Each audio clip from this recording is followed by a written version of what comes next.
In today's video, I'm going to teach you how to add a Buy Now button on Shopify product page. We'll start inside your Shopify admin, log in, and from your dashboard, head to the Apps section, click through to the Shopify App Store, then use the search bar to look for a Buy Button app. Choose a free option that suits you. When you install it, approve the permissions so it can generate the code you'll need. This app will create a button that sends shoppers straight to checkout for a faster purchase. Once the app is installed, open it and select Create a Buy Button. You'll see different options. Choose Product Buy Button, then pick the specific product you want to feature. This ensures the button is tied to a single item, so your customer skips the cart and goes directly to paying for that product.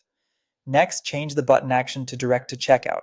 This is the key setting that turns a standard product button into a true Buy Now button. With this action selected, when someone clicks the button, they'll be taken right to the checkout page with the product preloaded, reducing friction and helping you capture impulse purchases. Before moving on, take a moment to customize the button's style and layout. Adjust the text, color, size, and alignment so it matches your brand and stands out clearly on the page.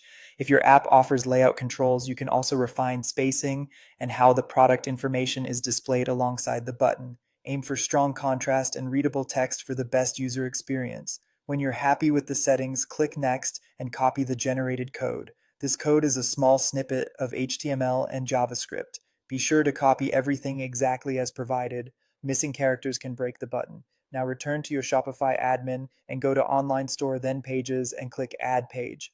Give your page a clear title so you can find it later. Switch the editor to the HTML or code view. Look for an icon like angle brackets if you don't see it right away, and paste the code you copied from the app into the editor. Click Save, and then use the Preview option to open the new page and test your Buy Now button. You should see your product displayed with the customized button, and clicking it should send you directly to checkout. And that's it. If you found this tutorial helpful, don't forget to like this video and subscribe to my channel for more Shopify tips and tutorials.